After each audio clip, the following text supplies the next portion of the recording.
I am a bit of a mic hog. Like, if I get the opportunity to speak into one of these, like, I'm that person who puts their hand up at like a 21st when anyone goes, "Oh, would anybody like to say anything extra?" I'm like, "Yes, fucking please." Like, give me the fucking microphone.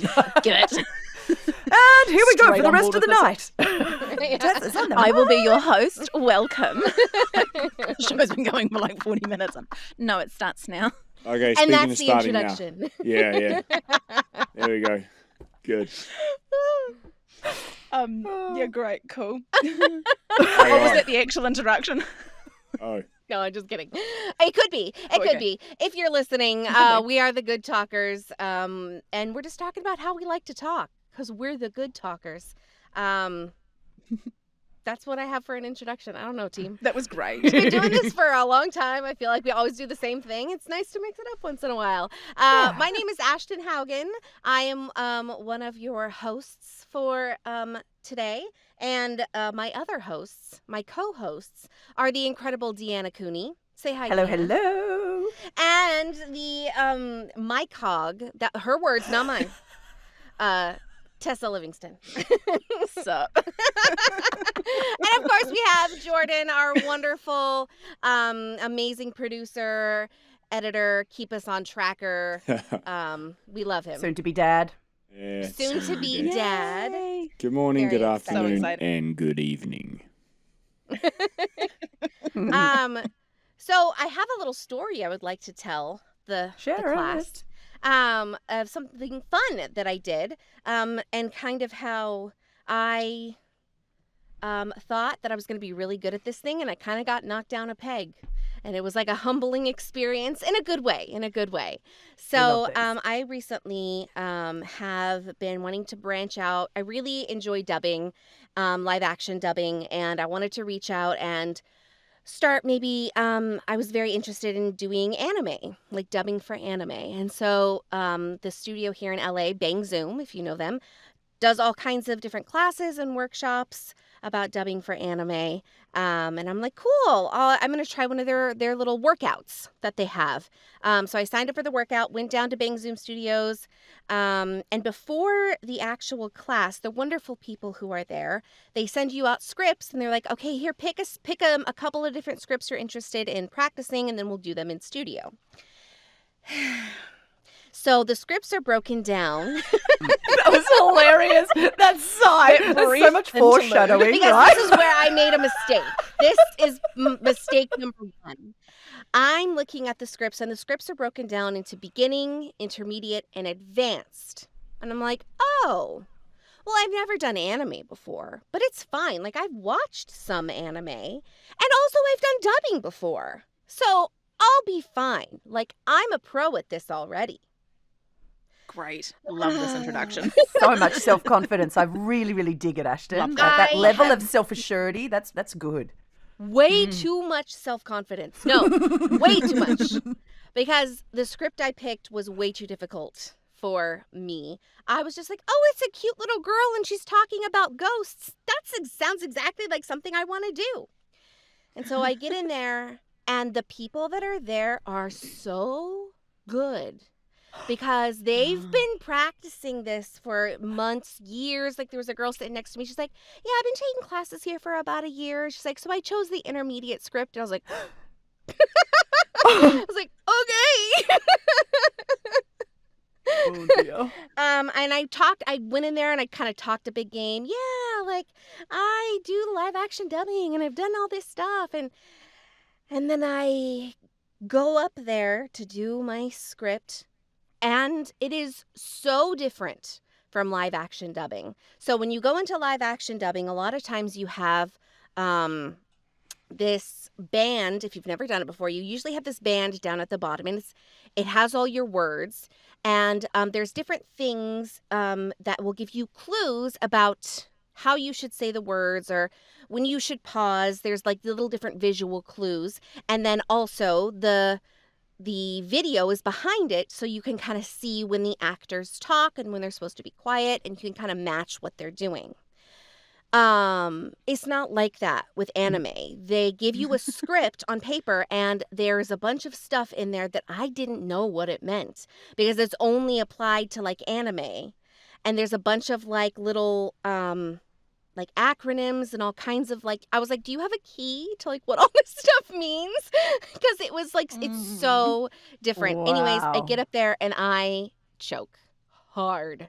I choke real hard in front of everybody in the studio, in Bang Zoom, in front of the casting director, like hard choke. I got it together by the end, but I was thoroughly humbled into, you cannot just walk into something like that with no experience and think that you're gonna knock it out of the park. Which, I mean, I don't mean to toot my own horn, but is usually like the case with me. I'm usually pretty good at this stuff, even on the first try. The first time I tried live action dubbing, I was like, yes, this is easy. I've done karaoke my whole life. Like, that's like kind of what it is. But it's not like that with anime. Yeah, Tessa. Wow. I have a follow-up question about the things that went wrong. When you say, like, what actually was going wrong? Like, what are the specific things there? I want some detail. Okay, so I get up there with the script, and they show you the visual first, the actual like scene that you're going to be dubbing over, but it's in Japanese, obviously, because we're dubbing it into English. Right, cool. So language barrier already. Language barrier, first off. It is so fast. Like, the way that they speak is so quick and everything happens so fast that it's very difficult to keep up. Second of all, a lot of the times there'll be stuff on screen where the characters are talking in the background, but you can't see who's talking and you can't see their mouth because their mouth isn't on screen. Like, it'll be their body or it'll be the environment or whatever it is on the picture. That's the second part. The third part is I got super nervous and super flustered, and it's like I forgot how to read. I was like skipping over words, and they're like, no, the words are this. I'm like, I can see them then. Oh, God. And then on top of that, there is if you're not super familiar with anime as a genre, there are very specific things to anime that you don't find in any other type of voiceover. Different sounds that you make, like the little, those type of sounds, and just honestly, a little bit of Japanese culture as well. Like having that as a,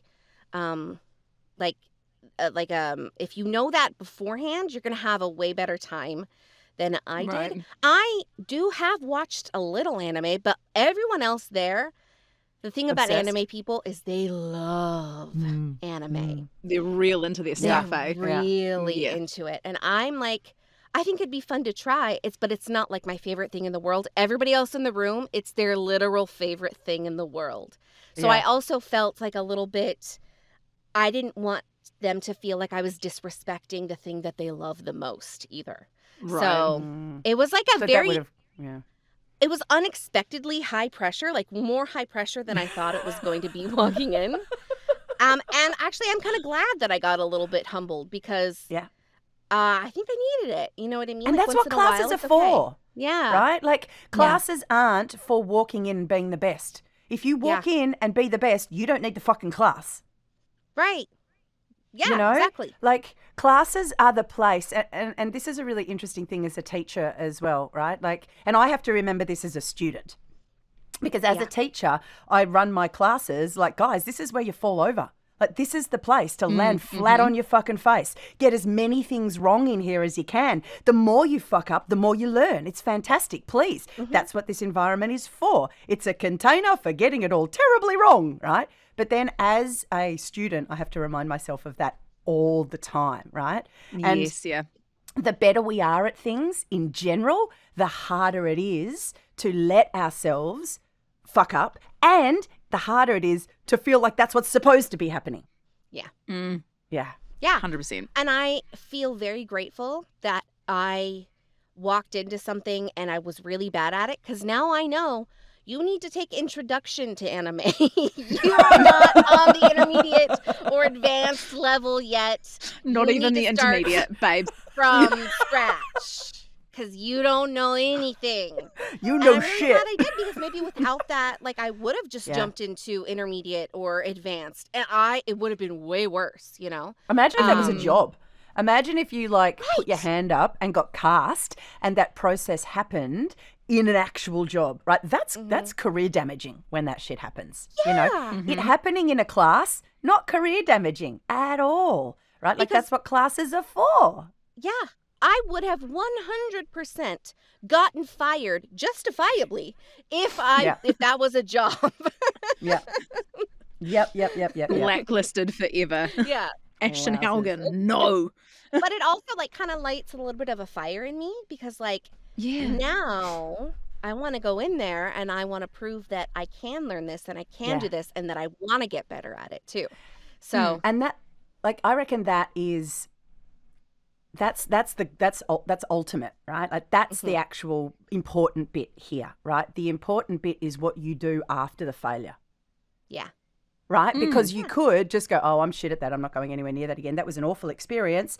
And then what you've done is conflate being bad with anime and you'll never go back to anime ever again, Instead, what you've done is gone, well, that was full on, fully humbled. I'm shit at this. Oh, now I want to get better. Now and that's fun, right? Like it's actually more fun to learn and get better than it is to just walk in and be amazing. You get a nice ego boost in the moment, but it doesn't serve you going forward at all to be excellent at something straight off the bat. Actually, this is the way that it should be. I think that's beautiful. And that says a lot about you and who you are and your passion and love for what you do and your interest in being a master and growing constantly and developing your skill set. And I think that's excellent. Thanks, Deanna. And what I like about that as well is that people often think that when they go into classes like that with casting directors or agents or blah, blah, blah, blah, and they cock up and it goes really badly and it's terrible, it's not actually as bad as you think. Casting directors want you to do good. They want to be able to cast you. They want you to be, all of those sorts of things. And if you have a terrible, terrible class, don't know what you're doing and everything goes wrong, and then you come back the next week or the next month or whenever you take the next class and you're 40% better, yes. I say I'm not a casting director, but we remember that. That's so important. 100%. Oh, and they're going to remember me. They'll walk in and be well, I remember her. Wow, she's gotten a lot better. She's maybe at intermediate. I don't know, Tessa. We'll see. Ashton is no longer counting her chickens. I'm not. I'm really not. Yeah, Jordan. Were the other people, were they as good as you expected, or do you just have a really high expectation of yourself and actually you were maybe Good better question. than what? Nice question, Jordan. Did the rest of the world perceive you better than what you did in your own space? Well, part of the reason I love taking classes actually is because there's inevitably going to be people there who are better than you. And I love getting hearing other people and learning from not just the casting director or whoever's running the workshop, but the other people in class. So I never go in there thinking I'm gonna be the best here. However, I am pretty confident in my skills, and I know from experience of doing classes that I am pretty good at this. And so I do have a certain level of confidence going into something that I think I'm gonna I'll be okay with it, especially if it's animation or something very character driven. I feel very confident in those spaces. But I don't think it's confidence that comes out of from nowhere. It's confidence from experience and knowing that I have the skills, and I've done this a lot of times to know that I am pretty good at it. However, there has been times where I have been in workshops with casting directors who I really want to impress, and the nerves of that maybe have gotten to me a little bit. But this wasn't one of those things. This was a complete surprise where I thought I was going to be okay at this. I thought, I'm good at this, and I do have experience of live action dubbing, and I thought those skills would transfer. They do not transfer. And how were you compared to everybody else in the class? Was everybody else really fucking awesome? By far, there was a couple of people who really blew me out of the water, who were excellent. Whoa, excellent. I cannot believe. Castable, professional, top level, doing their thing. Absolutely. I'm wow, like honestly blown away. The first person that went up there, it was the first person that went. But they have been taking classes there, I guess, for like a long time, and they are advanced in their skills, and they love anime. And very, very interesting. There's this person named Carla, and Carla went up there.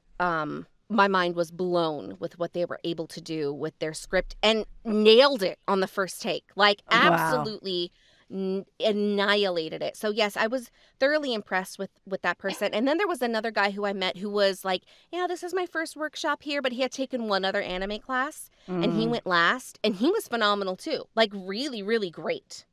So I don't know, maybe it was just me. Maybe I just am bad at this and I'll get better. But yeah, it was an interesting experience that I'm grateful for. I don't know if that answers your question, Jordan, but I tried. Close enough. Deanna had a follow-up that was basically the same question. So, yeah, you got it. I got it, hopefully in a roundabout way, at least. Yeah. Welcome to the Good Talkers podcast, though. Like, really, like that's just our general theme. If this is your first time. Looping around things. Yeah. So today we're going to talk about something that we haven't talked about in a while on this podcast, but that everyone has talked about all the time, probably every day in your voiceover career for the past couple of years, and that is AI. Now, before you stop and you turn off the podcast, we get it. Like, you probably are inundated all the time with hearing about AI this, AI that, everything. It feels like it's never ending. However, there have been some like advances in protecting people and protecting copyrights and protecting people with creatives from AI, for lack of a better way to put that. So we do want to talk about some of that stuff. And we also want to talk about being able to bring your humanness to a read, which is something that AI will never be able to do. So that's what we're going to talk about today. So before you just switch things off, know that this might be kind of a little bit of a different discussion on AI than maybe you've heard from before. Because a lot of times we hear AI, especially in the creative space, and it's all doom and gloom. You know what I mean? It's all bad stuff. Oh, AI this, AI that. But I feel like today we have some wins. So let's talk about it. Deanna, I know that you brought up something earlier about some stuff. Do you want to go into a little bit of that before we get into it? I've got a bunch of different things that I think are going to be really good to talk about today. But one of them is that I literally did a voiceover job last week that there's no way that AI could do what I did in that session. And it's not just about the voiceover delivery component of it. It's the whole session, all of the interactions, the way that I was able to like engage with the room and all of the people involved and lean into the different relationships that I have with the different people in the room. You know, like that is definitely not something that AI can manage at this stage, not at the level that we're using it anyway. maybe in some military space in the background, AI is operating that way. But the interactions that we had were very human. Super human and super driven by relationships. And then the way that we actually worked inside of the delivery, the level of nuance that was required, and not just in delivery but in interpretation of what people were asking me for, was huge, right? And I'm talking about like my 30 years of experience is what allows me to hear what someone's saying, interact myself with the thing that they've just said, interpret it, and then also pass that into, and I mean PARSE, not like pass as in I'm giving you something, but shift that. PARSE. Yeah, it means take something in one form and put it into another form. Ooh, funsies, new word. Yeah, there might be a more specific, what's the word? Thingy for that. Definition? Yeah, that's the word. Thanks, Tess. I've got a bit of a cold at the moment. My brain is not working super well. So there might be a better definition. This is a great moment for everybody. Yeah. There might be a better definition for pass than what I just said, PARSA. But effectively what we're doing in voiceover sessions, right, is we're listening to someone give us a direction, and then we're filtering that through our own experience and our own understanding, not just of like the English language, but also all of the voiceovers we've ever done in our entire life and all of the direction we've ever received in our entire life, and what that potentially could mean and that kind of stuff. And then turning that into what we deliver in that moment, which might not actually be what they just asked us for, but what we've determined is what they need from what they just asked us for. Yes. Right? Yeah. And that's a level of complexity that maybe AI can do, but probably not at the pace that I did it and in all of the different ways that I did it in that session. And so I don't think it could combine all of those things at once. I think Right. that's the real issue there, is that yes, it could take portions of that and nail portions of it, but if you've got a 15-second whatever and you're making 10 of those changes, it might be only be able to nail 2 or 3 of them. And it might not be able to maintain, like something that I've noticed using ChatGPT a lot, right, is that it doesn't maintain fucking changes. It's not good at iterations and keeping the beginnings. It like goes off in fucking random side questy directions all of the time, and you lose the thing that you started with. And one of the primary things that we do as a voiceover artist is determine what stays and what goes. And what stays has to stay until such point as someone says, oh, we don't need that anymore. And then we get to go and do something different, But that's something that I haven't seen AI do really, really effectively yet. What's interesting is that you also mentioned, like right before this, you mentioned that how you were able to determine not just what they wanted, but what you thought that they needed. And that's what's the most interesting, because a lot of times clients or people in the industry don't know that's what they want until they hear it. So even if AI could do all of those things, like could do A, B, C, D, E, F, G correctly, like perfect, the way that they're asking for it, how they don't even, it's going to have to be where clients know what to ask for. And so many times they don't know exactly what to ask for. And it's our job to interpret. Yeah. Yes, and that's normal. Yeah, it's not a our weird job thing. To interpret and bring our creativity to something and say, no, hey, this is my idea. Like, let me do it like this, and you're going to love it. And AI is never going to be able to do that. Like, what are the chances that AI will ever be able to do that to be able to read a human's mind and like come up with something that they know that they should want? You know what I mean? Like, there's no way. That I don't ever foresee that happening. I mean, I could be wrong, but I don't ever foresee that happening. Well, they're completely different entities, right? Like human and ape, like they're their own sets of things. So whatever version of it comes up with will be its version of that. But also the vocal complexity's too complex. I can't remember her name. So she's the head of AI at Google. She was stating she's wicked. That they've only mapped something like 20 versions of the human voice. Just 20. It's piss all. Wow. Like when you put it on a front like that, and people go, oh, 20, that seems like heaps. But you think about the different interactions that you even have with a different individual. So like imagine saying hello to your partner, and then imagine saying hello to an acquaintance.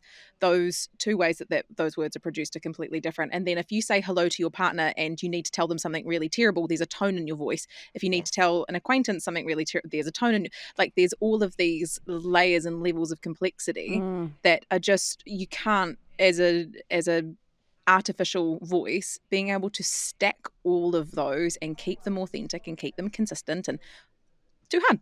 Too hard. Because human communication is not in the words. Human communication is in the tone and the delivery and the pacing and the pausing. And the breath. And so much more than just putting, I want someone to say these words into that and having that come out. You know what I mean? Human communication doesn't happen in the words. It happens in everything except the words, if we're being honest. Yeah, 100%.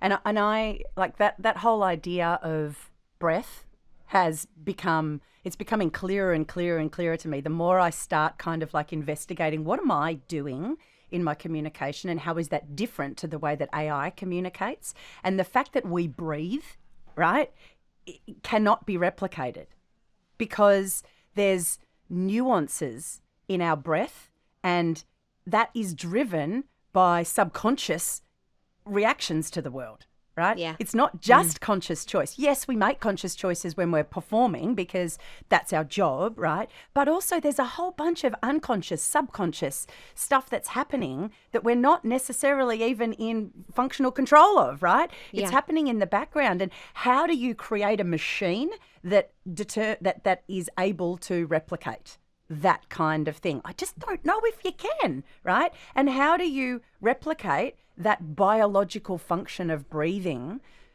in a machine? I don't know. Maybe someone out there's got the answer, right? And I know that you can create a breathing machine, right? They're in hospitals all the time, right? Yeah. Like there's machines that help people breathe, right? So I don't know. Maybe it can be replicated, but I think there's nuance in there that we as human chunks of body. Do you know what I mean? Like it's not just that. Like it's not just chunks of right? body. It's not just our mind. It goes well beyond human chunks of body. You know what I mean, right? Yeah, no, I do. Like we're an organic organism. Meat. Chunk of body. Chunk of body, yes. right? Meat There's sacks. things. Our Meat meat sack. sack is fucking complex, right? Yeah. Tessa's losing her shit. I love a complex meat sack. I You're just- kidding me? Like, what? And it's evolving constantly as well, right? And AI is also evolving, but not the same way that humans are evolving, right? And it not will for the same form its own. purposes. Yeah. Yeah, exactly. It will form its own consciousness at some point, but it won't be human consciousness. So it something can't different. replicate human consciousness. And the further we get down this path, I suspect the more they'll diverge as well. I don't think they'll get closer. I think they'll get further apart. Mm. It's so interesting you brought up that breath thing, because that's not the first time I've heard that talked about, even beyond like us and this podcast. Like I've heard a lot of other people talk about the breath, and one of the things that you need to be leaving in like your auditions is the breath, because we've been Interesting. I come from like an audiobook world where a long time ago when I first started this out, it was take out the breaths, take out the breaths, take out the breaths. Same with commercial. And now Yeah. it's like the Yeah. opposite. They're like, no, leave in the breaths, leave in the breaths, leave in the breaths. So it's very interesting how things have evolved. And I think a lot of that has to do with sounding like a human and not sounding like a robot. And that's one of the ways that we're going to be able to hear, was this an AI generated voice, or was this a human actor, a human creative who, performed this? I wonder what it'll sound like when someone tries to replicate the sound of breath through AI. Because that'll happen, right? If the thing that is like, okay, here's how we can distinguish between a human and an AI, right? The human has the sound of breathing in it, right? It's not actually the sound of breathing, it's the impact of the breath that actually we're hearing. Because sometimes it's the absence of breath that we hear, sometimes it's the sound of the breath, sometimes it's the impact of how much breath we've used. Like lungs that are full to capacity, the voice sounds very different than lungs that are like half full or not full of air, right? Like there's all these different things that happen. It's going to be really interesting to see how people who work in the AI space try and replicate that, because that seems like a challenge to me. If I was in AI, I'd be like, oh, I want to see if I can fucking do that. That's cool, right? So it'll be really interesting to see how that evolves as well. Yeah.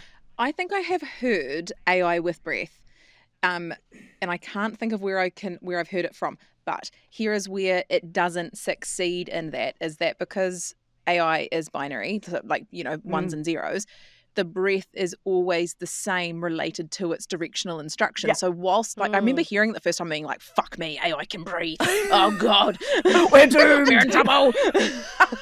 But I think it was like a TikTok my partner was showing me, and I remember him being like, Tessa, this is pretty good. Like, have you seen this? And I remember watching it and having like that flick of panic, and then I went, oh my God, no, it's the same thing on repeat. Yeah. It can't do anything. It's the same thing just on goes, repeat because it's in its system. Blah, blah, blah, blah, blah, blah, blah, blah, blah.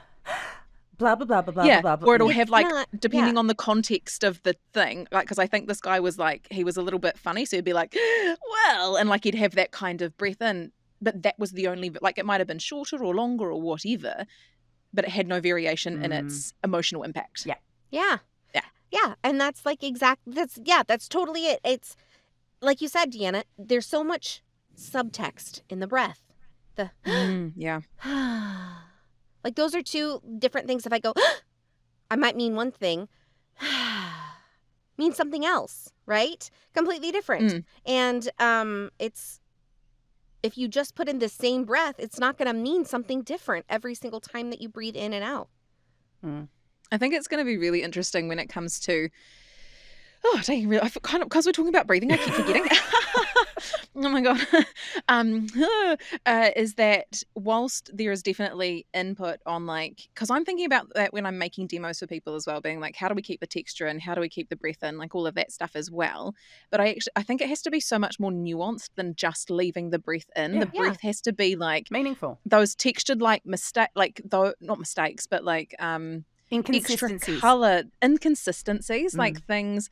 So like if you're doing like those, you know, those beautiful like soft sell commercial spots that have got that lovely storytelling about it, where is there going to be an impactful breath that's not worth cutting out? Like it's going to be all of that. So I'm really interested to see how, because what I've seen with really, really cool animation and, you know, gaming demos just recently is that people are getting hyper specific about putting efforts in really fast, screams really fast, and like tying them into the context of the character so that you get something very clever and very creative very fast. And I'm just wondering where it's going to come in commercial. I think it's already starting to come in. Like totally. Definitely hearing more breathing, right? And it's not necessarily in, like you said, it's not necessarily like I'm taking an inhale now. It might be that the breath is in the words differently, right? Like if oh, I'm so tired. That's very different to, oh, I'm so tired. Right? Which is what AI would sound like. Yeah. Right? AI would sound like, oh, I'm so tired. It might even get a little bit of like glottal fry, because you could probably tell AI to add glottal fry to this word and do it like this, right? You could probably dial that in. But I don't know if you can tell AI to breathe out and speak at the same time. Oh, I'm so tired. Right? Yeah. I don't know yet. Maybe you can. But those are really different. I reckon it'd be awesome to start using it as like cliffhanger points. So like if someone's talking about something and, you know, and like it has those, like you use it because breath equals thought in moments like that. So it's either changing a direction or allowing something to flood through, or so it's using breath capacity smarter. Yeah. Yeah. And I think the more naturalistic, and I don't mean sound natural like we get in voiceover, I mean actually naturalistic. The more naturalistic content, entertainment, communication becomes in those manufactured spaces, right? Because they are all manufactured, right? The more naturalistic it becomes, the more the more of that stuff we'll hear. Because it started happening texturally with voice a few years ago, and I think probably breath is the next kind of frontier of that. That's exact. I'm so freaking excited. So you know how you know how we've been through iterations of what's trending and what's in style. So we've had high, bright, you know, like this beautiful commercial, and then we came down to conversational, and then it came down to street. I wonder if this is the next iteration below that. It's really you know interesting. What I mean? There's like I mean, this is probably a whole episode that we could talk about in and of itself. You know, I did a voiceover job yesterday or the day before. I can't remember now. Whatever day it was. Yeah, and for the most part, they were really happy with texture in my voice. As I get older, my voice gets more husky, right? Like, and that's definitely happening. Like there's more cracks and breaks in my voice now. I can do work to get rid of them, either through very specific warm-up or through specific muscular control. You know, like I can modulate those sounds out. But I tend to leave them in a lot more now because it's just kind of the style and it's what people are open to. But in this particular job, they were really happy with it, except for on a couple of words. There were a couple of words that when my voice broke, they were like, no, you can't break on that one. They didn't know to say that to me. They didn't say to me, oh, your voice broke on that word. Can we fix it? They'd just be like, oh, that word sounds weird. What's going on there, right? And actually Yeah, what was required was me modulating that sound, right? And I had to play around with, actually what I wound up doing was just lifting the pitch a tiny little bit and inflecting in a different direction, and it took the crack out of it immediately. They cared more about the crack than they did about the pitch and the inflection. Mostly what they wanted was clarity of sound. Because the crack doesn't tell, that's such a fucking weird sentence. The crack doesn't tell the story. The crack tells a different story. Yeah. Well, it created... I was so committed to saying that straight away. The crack doesn't tell the story. Well, it did tell a story, but it was the wrong story. It told the wrong ones. It told the wrong story. It wasn't the story they were looking to tell. Yeah, in that moment. They didn't like that cracked moment. Nah. The crack. No crack. No crack today. Say crack again. Please, Ashton, tell me that you understand that reference. I would 1,000% understand that reference. That's Mean Girls. Say crack again. Yes. Crack. Okay, let's go. So good. Oh my God. I love this conversation so much because it's so, I think, because like even a few months, beginning of this year when AI was really hitting its stride, I was really nervous. Like I knew there was always going to be a silver lining. There always is a silver lining. When cars came in and horses got taken out, like people were terrified, but there's always a silver lining. And I couldn't figure out what it is. And what is so cool about this is that, VoiceOver had that huge influx of people from COVID because people were working from home, all of that sort of stuff. The market got flooded, things got really difficult. Okay, AI's come in and made it difficult in the opposite direction, but it also means that people who are keen, who know what they're doing, who are those committed actors and all that sort of stuff, are putting in their straps for now because it is tricky at the moment because AI is the new bright shiny tool and everybody has to be seen to be using it, so it's coming in everywhere. It's going to come down. It can't stay at this pinnacle, everybody using it for every creative thing, anything that they could possibly think of, because it's just not its proper use. So it'll start coming down. And then the people who are committed, devoted to their acting craft, voiceover craft, will be okay. It's just going to take a hot minute. Yeah, and the thing is, at the end of the day, people are going to look at like something Deanna did in that session where you were able to add so much nuance, and they're going to be like, does the cost of Deanna justify, like you being able to do all that, does the cost of hiring you justify the product? And I think that they could probably say that it does. Like I'm not them, I can't say 100%, but I'm sure that at the end of the day, they would be much happier with the performance that you gave them for the cost that you gave them, the performance, than if they would have gone the cheaper or more cost-effective route of AI and then just had to redo it anyway because it kind of sucks, Yeah. Yeah. And like the whole point of all of this stuff is not going, no, we can't use AI because it's bad, but it's actually just getting a bit smarter about it and going, okay, yeah, if you want to hire me for my creative ability, my acting ability, yep, hire me, this is what it costs. Oh, you just want something for a guide read? Yep, here's my AI model. Like, what's wrong with that? As long as you have the contract in place, the protections in place to say that it can't be run through a synthesizer, it can't be used for anything else, blah, blah, blah, all of that sort of stuff, you can have both of these things working in unison. And, that just, I don't have any more sentence. Ashton, you go. I ran out. Point made. Sometimes I like to go on social media, and some of these, because I am a voice actor and because I'm constantly using the word voice in a lot of my Google searches, or like it's constantly in my algorithm, I get a lot of ads targeted to me for a lot of companies who have AI generated voices. And sometimes I go on these social media ads that have been targeted to me, and I just look at the comments. And some of the comments are like, this is garbage. This isn't worth the price. When are you going to get a voice that can act? Literally. But when is it going to be able to act? And I replied to that, and I said, if you want to have something that acts, maybe you should hire an actor. Hey, I am one. Here's my website. And he came back. I think that person was a little peeved because they're like, oh, well, this is just for like a proof of concept or a table read or and nobody hires actors for that. And I'm like, actually, I have been hired to do Scratch before, and I have been hired to do this. And if you are looking for something to act, the only way you're going to get that right now is to hire an actor. So I would implore you to do that instead of going on their social media and complaining that their voices can't act the way that you want them to act. Hire an actor. Hire an actor. There's a He whole didn't there's a have whole anything to say about it. profession of people that do that for their work and for their, they're already out there. Just go Yeah. hire them. Just hire an actor. And Yeah. also, I am Yeah. one. You could hire me. Not that I think I want to work with that person after our interaction, but I think that's a bad choice. Yeah, let's just leave that one.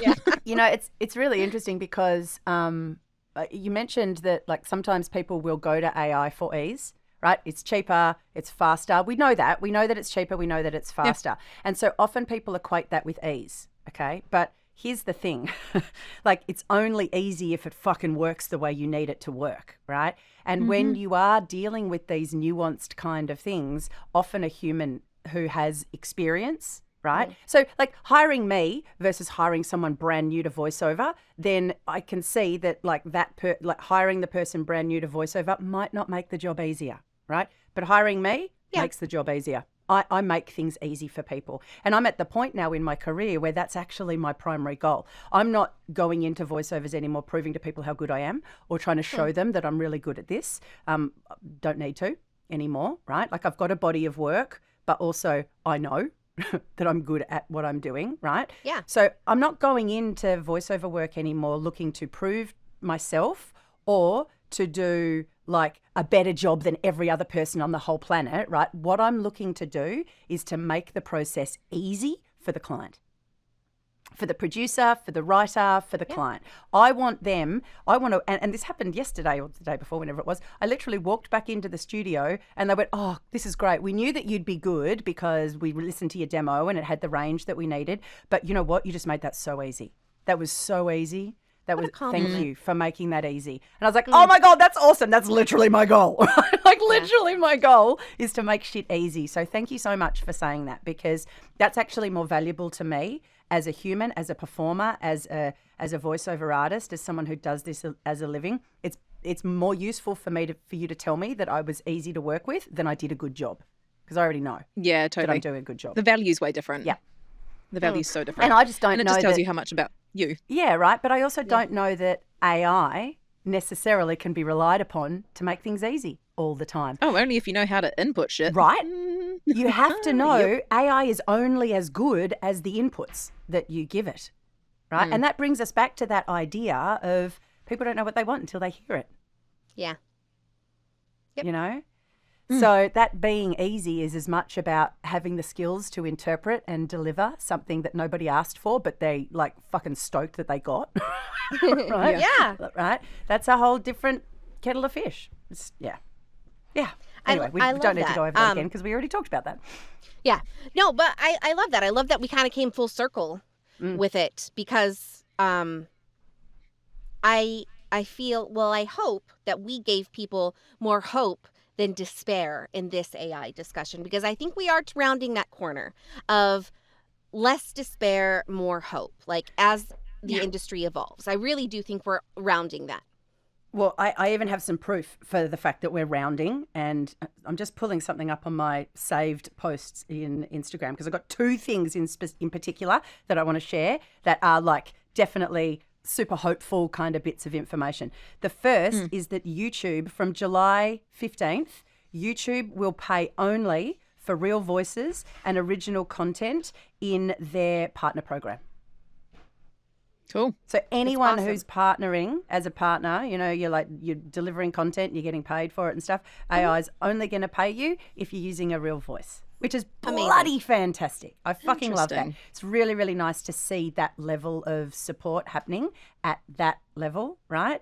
The second one is that the MEAA, which is the Australian Union for like performers and artists and stuff, have just released a whole bunch of new rates for the first time in like 2 years, finally. Rates have gone up, which is really nice. But also there's a fuck ton of provisions for AI stuff in there as well, which is really, really, really good. So it's been baked in. And the third piece is that Denmark has just given its citizens copyright to their own face, voice and physical body. And what that means is that they can demand removal of unauthorized deepfake content featuring them. They can seek compensation from platforms that fail to act. And this is really cool, right? There's exceptions for parody and satire built in. So creative freedoms are still safeguarded, right? So, and it's legislated. It's the law in Denmark now. hopefully we can use that as a framework for other countries to follow. Hopefully it's good enough for other countries to follow. Just to top that, I have another good piece of news in that as of, I think, 24 hours ago or something like that, the interactive agreement through SAG has been ratified through the union. The strike is officially Yay! 100% done and over, and we did get strike protection. Woo! So it was ratified That's 96%, so good. something like that, 96%. So Sick. That's wicked. it's really good. It's finally over after like a year of fighting. Wow. And a lot of jobs being lost. We can hopefully start to rebuild.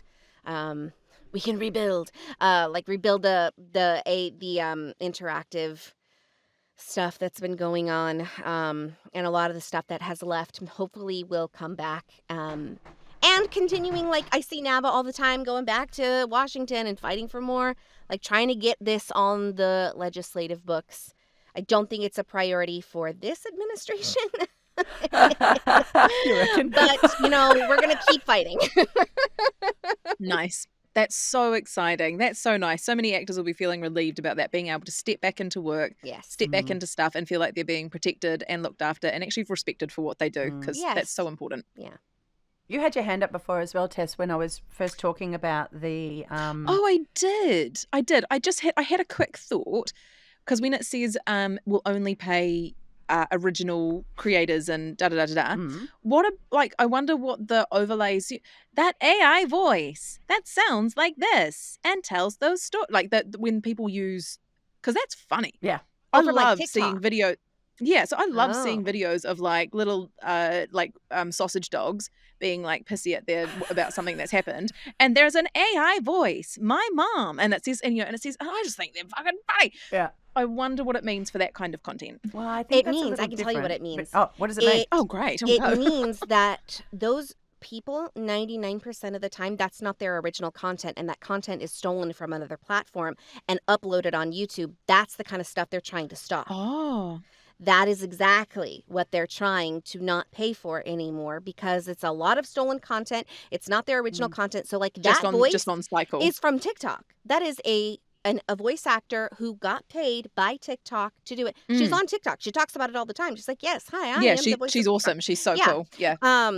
So when you hear it in like a compilation of different like things on YouTube, like, oh, it's a bunch of cat videos, and like you hear that AI voice in some of the cat videos, it's because all of that content Right. has been stolen from people who originally made it, like say on TikTok, and That they're makes not so getting much paid sense. on YouTube. So that's exactly the kind of thing they're saying we're not going to pay for anymore.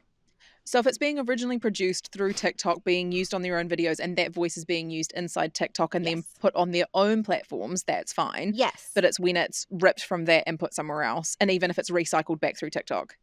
Yeah, if it's because people Nifty. it's a Love that. constant cycle of people stealing content from one place, uploading it on another to hopefully try to make some money off of somebody else's work the easy way. I see, because I love that AI chick's voice. I think she love it so It is much. very funny, and it's kind of in our like cultural lexicon now. You know what I mean? Like it's Right. inundated. Yeah. Mm. It says on the post that I found about YouTube paying for real voices and original content. And remember, this is about paying for things, right? So stuff can still be produced outside of that space of things being Yeah. paid inside of the Right. partnership program, right? What it says is this update is designed to combat repetitive, mass-produced and low-value content and instead reward Nice. originality, creativity and authenticity. Oh, so cool. Yeah. So that Great. ties into what you're saying there to an extent. Mm. And really what they want is for, producers of content to rise above generic shit and actually connect with audiences. So what they're basically saying is we're not paying you money for stuff that doesn't connect. Yeah. Right. Go back to doing it right. Yeah. We're not going to pay for crap. Yeah. We're not going to pay for crap. Yeah. I really like. which is nice. Yeah. Which is Yeah, very it's good. nice that they're It's not good. going to be paying for stuff that is useless. And I think we've all seen it. We've all been inundated with it, and it'll be very nice to have that. I would like to see what loopholes come out of it as well. because I feel like always a there's, loophole. I feel like there is some people who could take something from ChatGPT, say it's their original content, and feed it back through. You know what I mean? I feel like there's going to be some working around it, but I definitely think it's a step in the right direction for sure. Yeah, same. All right, Jordan, do we have a sound that we are going to be making today? We do. This one's from Tessa. It's a Tessa special. Yes. Yes. Rick and Tessa Morty. Tessa, do you want to explain? Scary shit. I know. What do you mean? It's not scary. Mr. Poopy Butthole is one of the nicest characters on Rick and Morty. What a Does it name. sound scary? His name is Mr. Poopy Butthole. Beth shot him. It was hilarious. Mr. Poopy Butthole is a character from Rick and Morty. I can't remember who he's voiced by, but that's because I'm terrible at remembering that sort of thing. But yeah, so this is a Adult Swim cartoon character. Let's do it. Okay, so I'll play it and you guys can pick a sentence or two to give it a go. Yeah, that's it. Here we go. Ooh-wee, how about that? Season 7. It was touch and go there for a second. Oh, remember when I stole my kid? I stole one of these, too. Mr. Poopy Butthole. Jess is so This is excited. fizzing, eh? Oh my god, we're rewatching Rick and Morty at the moment, and like the voices on it are so cool because they're weird. They're weird. Love Like that. I think it's so good. What's he says ooh-ee because that's like a sound that he makes. What's his next There bit? we go. Ooh-wee, how about that? Season 7. It was touch and go there for a second. I think if it's just ooh-ee, how about that, season 7? Because I don't know how he says kid the way that he says it. Should we change it for season 6, seeing as that's where we're in? Oh, we're we're on season season 6. It's topical, All right. mate. Yeah, sure. I don't even know where to start with this. You want to hear it again? Well, there's like the way that his voice goes, like it sounds like he's got like some flips in his voice. You know what I mean? Ooh, like it's that like kind of cracky flip. You know what I mean? Yeah. I don't hear it as flipping. I hear it as constriction. Ah. Ooh, like it's like the pressure is building, which is like you're just so you're squeezing a little bit as opposed to letting it. Because I think if you let it crack, you'll let go. Ooh-wee. It's squeezy, but it's not. Ooh-wee. It's quite high pitched as well. Ooh-wee. Oh, that's cool. Ooh-wee. See, like I want to do the flip. The ooh, that like. Oh yeah. Maybe a flip is needed in there. I think you play it needs it again, to come Jordan? down a little bit though. Yeah. I'll play it twice more and then I'll stop sharing the screen so people can All right. see your faces a bit better if they're watching. Sweet. Here we go. Ooh-wee, how about that? Season 7. It's really interesting because it sounds like it should be long, but it's quite short. Like ooh-wee, like it's not. Yeah. Ooh-wee. That's how he normally says it, which is why I'm dragging it out. One more. He normally says it longer. See, I One don't. more. Ooh-wee, how about that? Season 7. Yours is getting a little bit southern. That always happens when I try to do an American accent without thinking about an American accent, right? Like, Season 7. Season 7. Well, how about that? Well, how about that? I love doing a southern accent. Oh, wait, well, season 7. It How sounds about like that? from the The flip SpongeBob. was so good. I in know it. there's flipping everywhere in that one. What did you The say, squirrel. Jordan? Sounds like what? like the squirrel from SpongeBob. That's what that imitation reminds me of. The Oh, southern. Sandy. Yeah. Oh, Sandy, yeah, Sandy yeah. Cheeks. Like, oh man, sounds like her. Sorry. She does have a southern accent. Hooey! That's amazing. Yeah, that's it. SpongeBob! Hooey, hooey, hooey. It's kind of got that sort of like crunchy sound in it. Hooey. Do you know what I mean? Oh, that was Yeah, good. I'm sort of tightening. I'm tightening at the back. I'm tightening like the pharyngeal wall a little bit. Yeah, me too. And soft palate. Ooh-wee. Ooh-wee. Yeah. And my tongue is getting really dragging it out too. flattened. Like, Yeah. Yeah. ooh-wee. But then it starts sounding like a little baby voice. I think it's because you're too nasal still. I think you need to come back down to like the cheekbone line, like in terms of like height of resonant. Ooh-ee. Like that? Ooh. Ooh. Ooh. Ooh-ee. Yeah. Ooh-wee. How about... Oh, no. Now you sound like you need to go to the bathroom. No, that's kind of what I'm doing. Like I'm clenching. Clenching up. Ooh-wee. How about that? Season 7. 6. Season 6. Ooh-wee. Oh, I don't know. I don't know. That's all I got. Yeah. Now I'm really tired too because I've got. Yeah, it's Oh. really I'm effortful. exhausted. I would say, while that one doesn't like push, like while that one's not like aggressive on the vocal folds, I think that if you're not already really, really free, your constriction mechanism will press it together over time, and that'd get really fatiguing really fast. Yeah. Yeah. That's fun. Hooey, season 7. That's what it sounds like when I constrict it. I don't feel like Yeah. it sounds Yeah. close enough to me doing like the flip part. Hooey, season 7. I feel like it's more nasally. I don't know. Yeah. Yeah. And it sounds like it's got a little kid feel to it, which is what's Yeah. happening to me as well when I do it. And the voice isn't kid. It's definitely like it's grown up. It's got like some level of like it's down here and then It's like a darkness ooh-ee. to it. Like it stays down here, but we ooh-ee. Do you know what I mean? Like it doesn't go into really good at that sound. ooh-ee. It doesn't have that like kind of high bright thing. Ooh-wee. Yeah. Ooh-wee. What does he say next? Ooh, I'm thinking so hard how about about that? Season How about that? Season 7. And actually what I found really helpful was I took my fingers and just pressed them along the front and like sort of like pretended to widen my laryngeal space that I'm like thinking, ooh-wee, how about that? Season 7. Yeah. That was pretty good, Tess. Yeah. Thank you. I think it has to stay down in Yeah, like you you've can't got to let be it kick lower. up into your nose. Yeah. And that's why that biofeedback there was really, really helpful. Like just stay here, don't creep up. Ooh-wee. Ooh-wee. Like the way that you do it, you keep doing it. Every time you do the ooh-wee, you just laugh. Ooh-wee. Ooh-wee. Ooh-wee. Ooh-wee. I didn't know where that was going. It's go, ooh-wee. I know. Ooh-wee. Yeah, I was giving you an A, B, and C. You know what I mean? Because I'm not AI, so I can do that. Jordan, what about you? You going to have a go? Yeah, I'll have a go. It was Justin Roiland. I don't know if anyone knows him. Oh, that's yeah, the actor. yeah. He's amazing. Yeah. So I feel like I just have to clench everything. Go. Just cleanse up, Jordan. Clench on up. Yeah. Ooh-wee, how about that? Season 7.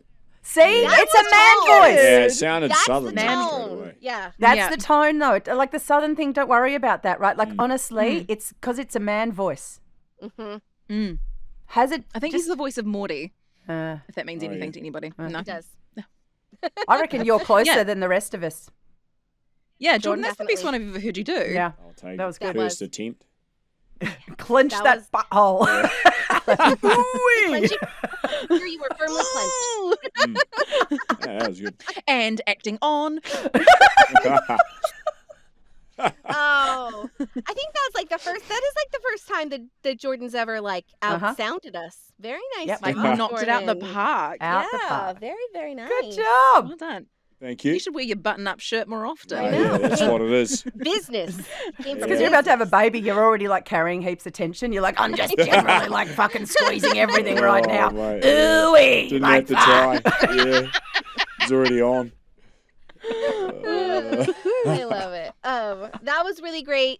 We appreciate you all for coming in for this, hopefully a little bit more in hopeful talk about AI, not so doom and gloom talk about AI. Yeah. I feel better. I don't know about all y'all, but I feel a little bit better, like discussing it and knowing that it's gonna be okay. Like no matter what, it's gonna be okay. And this craft is never gonna go away, no matter what. Honestly, it's never gonna go away. The craft of acting and storytelling will be here forever, no matter what technology develops. I agree. So, we appreciate you being here and listening and tuning in. If you want to contact us and tell us your funny stories from the booth, or, if you've got a sound you want us to make, or if you could do a better Mr. Poopy Butthole than us, hey, let us know. The best way to get a hold of us is through our socials, but email is like the ticket if you really want to get a hold of us. It's thegoodtalkerspodcast@gmail.com. And we love you. We appreciate you. And we'll see you next time. Bye-bye. Bye. Haere is goodbye to you all in